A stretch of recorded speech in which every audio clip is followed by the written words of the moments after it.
은혜로 나아가기라는 제목을 가지고 말씀의 은혜를 함께 나누도록 할게요. 우리가 여행을 갈 때 자동차를 타고 가기도 하지만 요즘은 비행기나 기차 여러 가지 대중교통들이 잘 되어 있어서 비행기, 기차, 버스 등을 우리가 이제 선택을 해서 여행을 갈 때가 있어요. 그때마다 이제 좌석을 선택하게 되는데 이게 이제 물질 사회의 이제 그런 이점일 수도 있는데 우리가 좌석을 선택할 때 보다 보면은 돈이 많으면 많을수록 돈을 더 내면 낼수록 좋은 자리를 선택할 수 있다는 걸 알게 돼요. 그래서 버스도 우등석이 있고 기차도 1등석이 있고 또한 비행기도 일반석을 이제 이코노미라고 하고 그 위에를 이제 비즈니스라고 하고 그 위에를 이제 퍼스트 클래스라고 하는데 이 이코노미하고 비즈니스의 금액이 한 2배 이상 차이 나고 퍼스트 클래스는 그 비즈니스보다 한 2.5배 정도 더 비쌀 거예요. 그래서 이코노미가 만약에 미국 기준으로 봤을 때 그냥 이코노미로 100만 원이라고 한다면 비즈니스는 한 250이었던 것 같고 퍼스트는 500만 원이었던 것 같아요.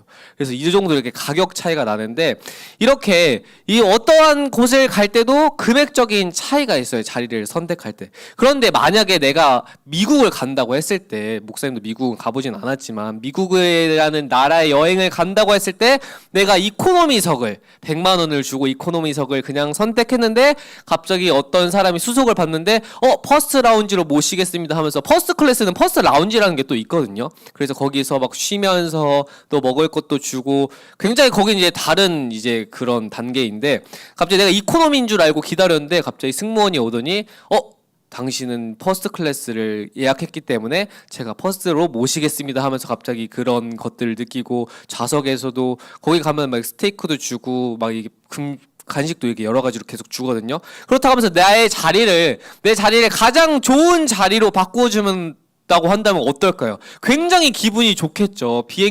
목사님은 비행기 동남아 여행 갈 때 선교 갈 때도 3시간 타는 것도 너무 힘들어요. 그 예전에 베트남 선교 갈 때도 5시간, 태국 갈 때도 5시간 탔는데 그 비행기 타는 게 너무 힘들어요. 목사님은 잠을 제대로 못 자거든요. 예민한 편이라서.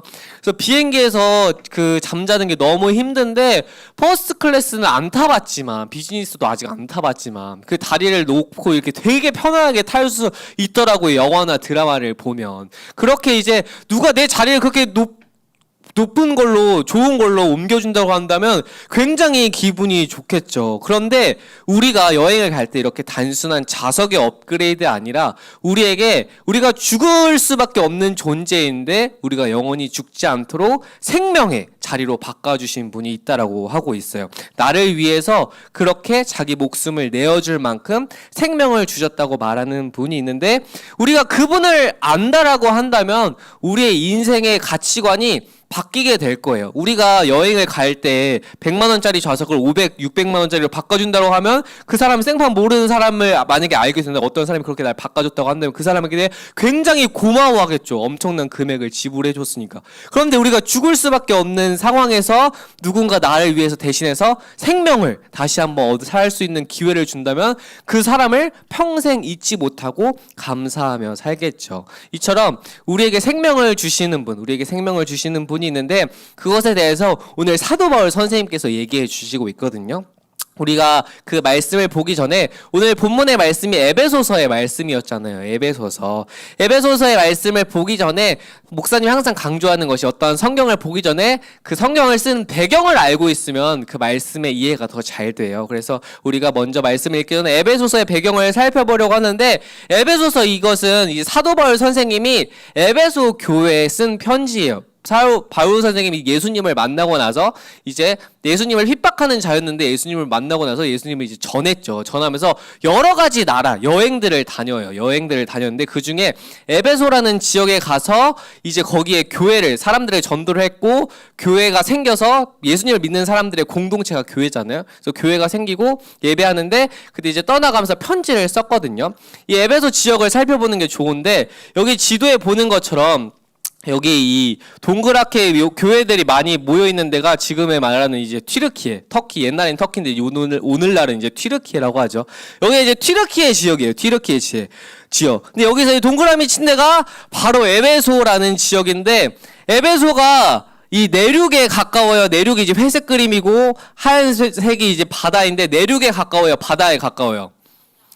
바다에 가깝죠. 바다 쪽에. 이 내륙에 있지만 바다 쪽에 더 가깝죠. 바다 쪽에 더 가깝다는 말은 이게 바로 항구라는 뜻이에요. 항구. 근데 항구의 이점이 뭐냐면, 이 항구의 이점이 뭐냐면, 항구 옛날에는 이제 비행기가 없고 배로 많이 다녔거든요. 육로로 다니기도 하지만 배로 많이 다녔어요. 이 항구라는 뜻은 여러 나라에서 여러 지역에서 모이는 곳이라는 거예요. 모이는 곳. 그래서 여러 문화들이 모이는 곳이었거든요. 뭐 아시아에 있는 문화들이나 뭐 유럽에 있는 문화들이나, 여기 지도 밑에 보면 이제 아프리카 대륙이 있는데 아프리카에 있는 문화들이 이제 모이는 곳. 왜냐면 다른 나라 사람들이 막 모이다 보니까, 우리가 공항만 가도 우리나라 사람이 있지 않고 뭐 외국인들이 많잖아요. 이것처럼 항구라는 도시의 이점은 다른 나라 사람들이 많다는 것이, 왜냐면 물자 교환도 하고 뭐 이곳을 거쳐서 다른 나라를 가기도 하고 이러다 보니까 다른 문화들과 사람들이 모이는 곳인데, 이때 당시에 유행하는 그 신이 있었어요. 그 신이 무엇이었냐면 바로 아데미 여신이라는 신이었어요. 근데 이제 항구에 뭐 아프리카에서 믿는 신도 있고 아시아에서 믿는 신도 있고 뭐 유럽에서 믿는 신, 이 아데미 여신도 그 그리스 로마 신화에 그 나오는 여신 중에 하나인데, 우리가 잘은 모르죠. 왜냐면 그리스 로마 신화가 우리가 알고 있는 신보다 훨씬 많으니까. 근데 당시에 이제 그 유행하는 신들이 있었는데, 여러 가지 신들이 이 에베소라는 곳에 모였고, 에베소에 내가 믿는 신도 있었고, 뭐 다른 나라 사람들은 뭐 여러 가지 신, 오늘날로 설명하면 뭐 우리가 공항에만 가도 그 힌두교인도 있고, 목사님처럼 뭐 프로테스탄트 개신교인도 있고, 그다음에 성당을 믿는 사람도 있고, 불교를 믿는 사람도 있고, 또 뭐 여러 가지 신을 믿는 사람들이 많잖아요. 공항에 가면 다른 사람들이 다 많으니까. 이것처럼 항구에도 여러 사람들이 많으니까 많은 신들이 모였는데, 대체로 그 대중적인 종교가 뭐였냐면 바로 아데미 여신이었어요. 아데미 여신. 이 아데미 여신이 동상 같은 이 여신이거든요. 이 여신이 여자의 신이에요. 근데 이 가슴에 보면은 무엇을 많이 가지고 있냐면, 그 어머니가 이제 아이를 낳을 때 이제 가슴이, 여자의 가슴이 막 많이 있잖아요. 많이. 이게 뭐냐면, 이걸 뭘 상징하냐면 다산과 그 많은 복을 상징해요. 왜냐면 아이를 낳을 때 엄마가 아이에게 젖을 먹이잖아요. 젖을 먹을 때 생명이 나오는 거잖아요. 그래서 이 가슴이 많다는 것은 이 여신이 생명을 많이 주고 복을 많이 준다는 의미예요. 그래서 이 아데미 여신이 왜 주류로 믿었냐면, 이 아데미 여신을 믿으면 내가 복을 많이 받고 돈을 많이 벌게 되니까. 항구의 이점이 뭐예요? 항구는 돈을 많이 버는 것이, 왜냐면 내가 이 물자를 팔고 물물 교환을 하면서 여러 가지 나라에서 물물 교환을 하면서 돈을 버니까, 그 사람들의 의미가 뭐야? 돈을 많이 벌어야 되잖아요. 목적이. 그래서 당시에 뭐 아데미 여신을 많이 믿기도 했지만, 특히 에베소 지역은 항구였기 때문에 항구 사람들은 돈을 많이 벌기 원했고, 이 여신이 제우스의 딸이라고 하거든요. 그래서 이 여신을 통해서 내가 돈을 많이 벌고 풍성하고 부유와 다산의 상징이라는 것을 얻기 원했어요. 근데 이 여신을 섬기기 위해서는 예배를 드려야 되는데, 예배를 드릴 때 돈을 많이 돈을 내야 됐어요. 그래서 목사님이 이때 그리스 사람들이 당시에 이제 돈을 많이 가지고 있으면 신을 많이 섬길 수 있었다. 왜냐하면 한 신을 섬길 때마다 예배를 드릴 때 돈을 내야 됐거든요. 그래서 부유한 사람은 거의 신을 여러 가지 믿고 싶어도 믿지 못했어요. 왜냐면 돈이 없으니까. 돈이 많으면 많을수록 부자들은 신을 많이 믿었어요. 왜냐면 예배를 드릴 때, 제사를 드릴 때 돈을 내야 돼서. 그래서 이게 부자들은 애초에 돈이 많아서 예배 드릴 때 돈을 많이 내서 신을 믿으면 되니까 자연스레 신을 많이 믿었는데, 못 믿는 사람들은 돈이 없어서 한 신밖에 못 믿었잖아요. 그래서 저 사람은 신을 많이 믿기 때문에 부자가 되는 거구나 라고 생각했어요. 그게 아닌데, 그냥 돈이 많아서 제사를 많이 드릴 수 있었는데, 그냥 세상 사람들은 신이 많으면 축복을 많이 얻는구나. 근데 가난한 사람들에게는 한 신만 믿을 수 있다고 했잖아요. 돈이 없으니까. 그때 이 아데미 여신이 이런 그 탈출구 중에 하나였다. 왜냐면 다산을 상징하니까, 부유를 상징하니까. 이때 이런 상황에서 사도 바울 선생님이 복음을 전했죠. 이제 이 상황에서 막 아데미 여신을 많이 믿고 여러 가지 신을 믿는 상황에서 바울 선생님이 여러분 예수 그리스도를 믿어야 합니다 라고 하면서 복음을 전했더니 그때 어떤 역사가 일어났냐면 예수 그리스도의 은혜의 역사, 성령님이 임하는 역사가 일어나게 됐어요. 막 그래서 예수님이 했던 이적들도 많이 일어나게 되고 사도 바울 선생님도 예수님의 능력으로 그렇게 나아가니까 여러 가지 이적들이 많이 나오게 되었고 사람들이 야 여러 가지 신을 많이 믿을 필요가 없었네, 예수님 한 분만 믿으면 되겠네 라고 하면서 예수님께 회심하는 자들이 많이 생기게 되고 사도 바울 선생님도 그것에 대해서 가르치서 사도행전 19장에 보면은 뭐 바울이 복음을 전하자 귀신들이 막 쫓겨나기 시작했고 여러 가지 주술 행사를 많이 펼치는 마술사들이 막 쫓겨나면서 이렇게 되면서 그런 마술책들을 막 불태웠거든요. 야 이거 믿을 필요가 없다, 사도 바울 선생이 말하는 예수님만 믿으면 되는구나 라고 하면서 사람들이 이런 것들을 이제 버려놓고 예수님을 영접하게 되면서 막 마술책들 여러 가지 종교 막 우상들을 막 다 버렸어요. 근데 그 금액이 엄청났다라고 사도행전에서 말하고 있거든요. 이렇게 되면서 예수님을 믿게 하는 그런 현상들이 많이 나타나니까 사람들이 예수님을 믿게 되었고 다른 신들을 믿지 않게 되자 막 여러 가지 종교 종교 형상들을 만들어 파는 것도 돈벌이가 되는 거였거든요.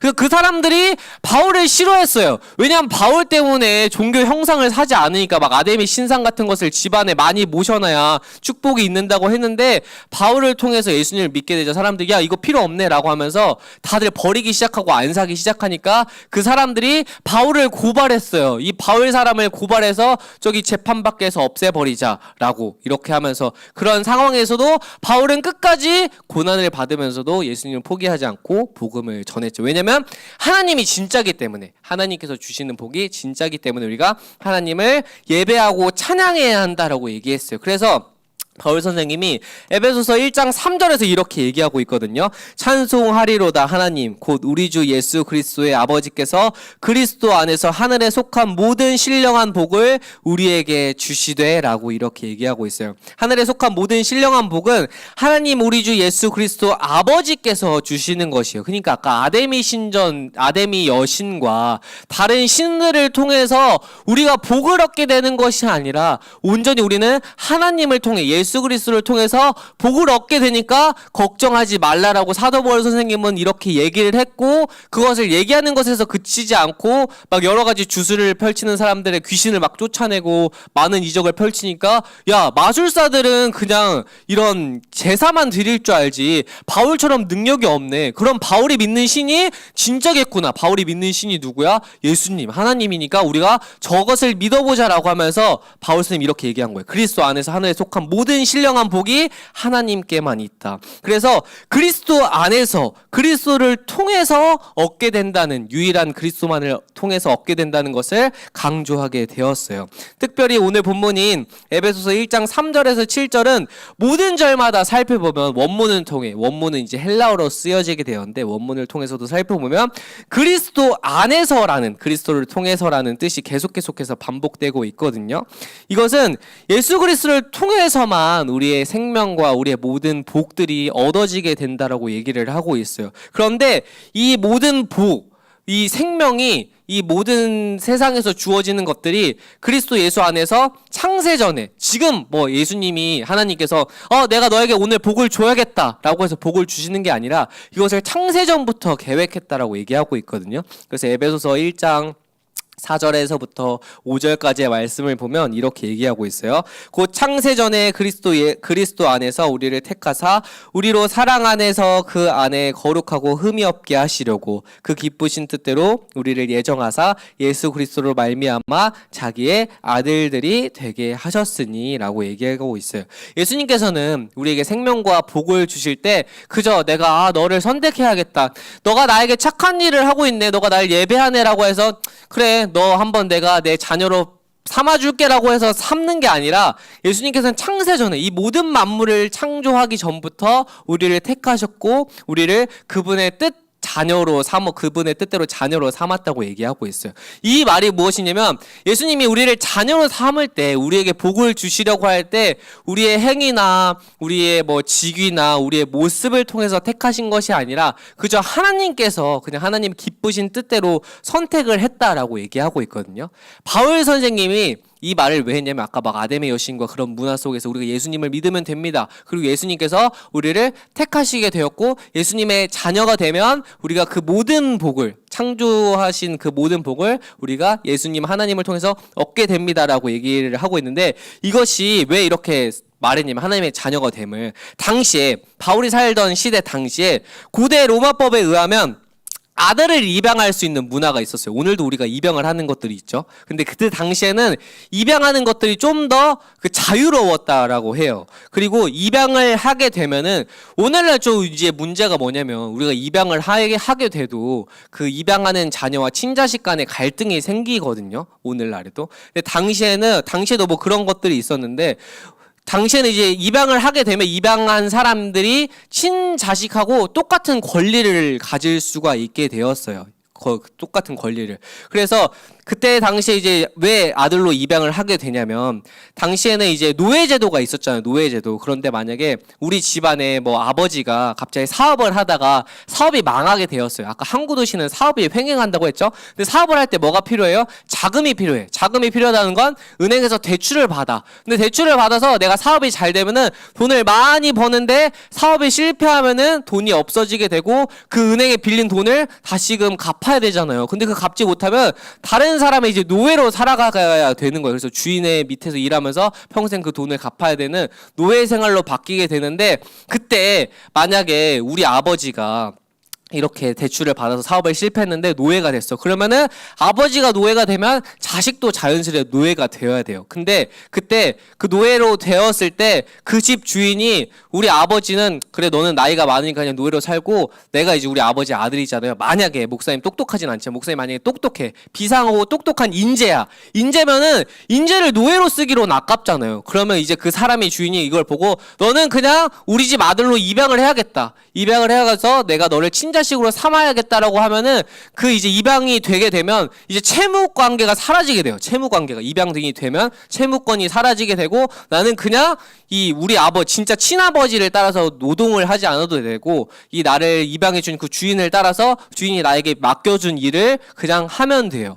이렇게 입양하는 것들이 있었는데 입양이 될 때 그냥 만약에 노예가 됐을 때 내가 너 너무 불쌍하니까 입양해줄게 너를 친자식으로 삼아줄게 라고 해서 입양을 할까? 아니에요. 말했던 것처럼 입양될 때 이 사람이 굉장히 수재여야 돼. 똑똑하고 나에게 이득이 될 때만 입양을 하는 거예요. 입양하는 것도 굉장히 어려운 일이에요. 근데 이 사도 바울 선생님은 우리가 죽을 수밖에 없는 존재고 우리가 복을 얻을 수밖에 없는 존재였는데 하나님께서 우리에게 복을 주고 생명을 주기 위해서 그냥 아무 의미 없이 그 기쁘신 뜻대로 우리를 입양해서 하나님과 똑같이 하나님이 예수 그리스도와 똑같이 우리를 자녀로 삼아 주셨다라고 이 세상을 창조하기 전부터 그렇게 택하셨다라고 얘기를 하고 있어요. 그 기쁘신 뜻대로. 그래서 1장 7절에서 이렇게 얘기를 하고 있어요.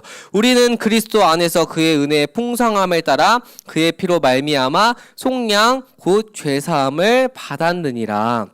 이게 뭐냐면 예수님의 은혜 안에서 하나님의 아들 예수 그리스도 안에서 그의 피로 우리가 죄를 사하게 되고 우리가 죽을 수밖에 없었는데 우리에게 생명을 주셨다고. 우리를 그냥 하나님의 아들로 입양을 해서 예수님과 같이 똑같은 생명을 주셨다라고 얘기를 하고 있어요. 그 기쁘신 뜻대로. 이 속량이라는 뜻이 아까 로마 시대 때 뭐가 많다 그랬어?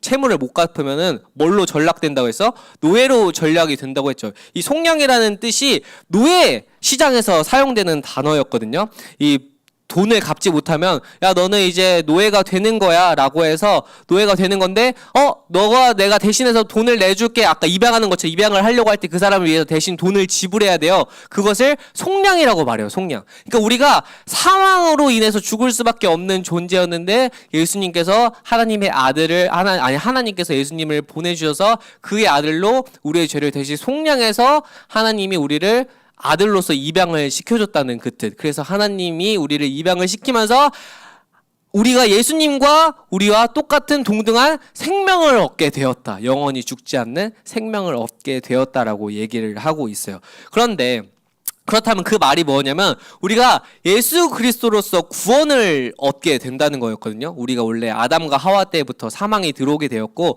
우리는 어떠한 행위로도 구원을 받을 수 없는 존재였는데 하나님께서 우리를 너무 사랑해서 예수님을 보내셨고 이 땅에 예수님을 통해서 생명을 얻게 되었는데 그것을 창세전부터 우리를 계획해서 입양해서 생명을 주었다고 얘기하고 있어요. 그러면 우리가 이제 예수님을 통해서 구원을 얻게 됐잖아요. 그래서 우리가 구원을 하나님의 은혜의 큰 선물이라고 말하거든요. 큰 선물.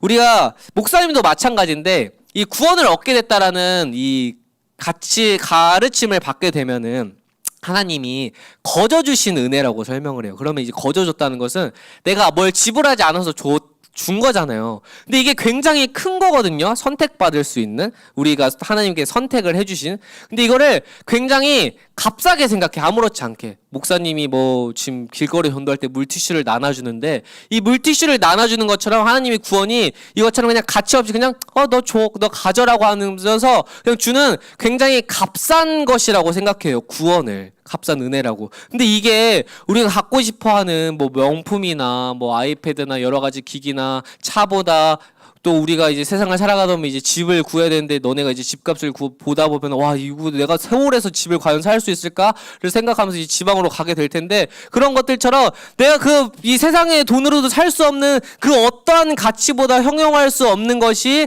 생명인데 우리는 그것을 그냥 물티슈와 같이 그냥 아무것도 아닌 것처럼 생각을 할 때가 많거든요. 그래서 우리가 하나님의 은혜가 내가 이 세상에서 가질 수 없던 그 어떤 것보다 크다는 생각이 임하게 되면 아까 목사님이 말했던 것처럼 내가 비행기를 타려고 할 때 이코노미를 타려고 했는데 어떤 사람이 퍼스트로 바꿔주면 그 사람에게 평생 감사하고 또 내가 신호등에서 건너가는데 차가 달려와서 나를 죽으러 갈 때 어떤 사람이 안 돼요 하면서 날 밀치고 그 사람이 나를 위해서 죽으면 그 사람 그 뭐 화장터에 가가지고 평생을 감사하겠죠. 감사하면서 이 사람을 통해서 내가 제2의 두 번째 생명을 얻게 되었다고 하면서 그 사람을 평생 살아가면서 감사할 수밖에 없거든요. 근데 예수님은 우리가 죽을 수밖에 없고 지옥에 갈 수밖에 없는 존재인데 우리에게 하나님의 아들, 자신의 아들을 보내주셔서 우리에게 생명을 주셨다면 우리는 살아가면서 하나님에게 감사할 수밖에 없어요. 하나님에게 감사할 수밖에. 그리고 하나님만을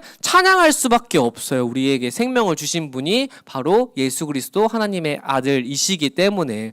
그렇기 때문에 우리가 세상을 살아갈 때 항상 하나님을 찬양하고 하나님을 예배하고 하나님께 감사해야 돼요. 그리고 내가 어떠한 어려움과 힘듦이 있을 때 하나님께 기도를 해야 돼요. 왜냐하면 나에게 생명을 주시는 분이 이 모든 것을 행하지 못할 것이 없거든요. 그렇기 때문에 우리는 하나님을 의지하고 하나님께 감사하고 나아가게 되면 하나님의 그 은혜를 우리의 삶에서 경험할 수 있게 되는 거예요. 그래서 우리가 이것을 꼭 기억했으면 좋겠어요. 하나님이 우리에게 주신 은혜가 이 세상 어떤 것보다도 귀하고 그것은 값싼 것이 아니라 비교할 수 없고 하나님이 창세 전부터 선택을 해서 우리에게 주신 엄청난 큰 선물이라는 사실, 그리고 그 받은 선물을 우리가 온전히 그 의미를 기억한다면 우리가 세상을 살아가면서 하나님을 찬양할 수밖에 없고 하나님께 기도할 수밖에 없다라는 그 사실을 기억하고 오늘 한 주간을 살았으면 좋겠고, 시험 기간 그 주간에서도 그래 능치 못하실 일이 없는 주님을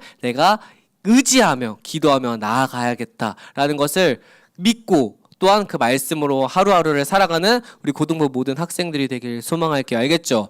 우리에게 주신 그 은혜가 엄청나다는 사실을 꼭 기억했으면 좋겠어요. 목사님도 그것을 잃어버릴 때가 많거든요. 그런데 그걸 어떻게 기억할 수 있냐면 살아가다 보면 그 작은 것 하나부터 감사하다 보면 그 생명을 주신 것이 엄청나다는 것을 알게 돼요. 그래서 감사하고 주님을 찬양하고 또 주님께 기도하면서 그것을 삶에서 풍성히 누리며 나아가는 우리 고등부 모든 학생들이 되길 주님의 이름으로 소망하겠습니다.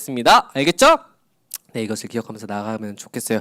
자, 우리 이 시간 잠깐 기도하고 우리가 기도회를 또 한번 했으면 좋겠는데 우리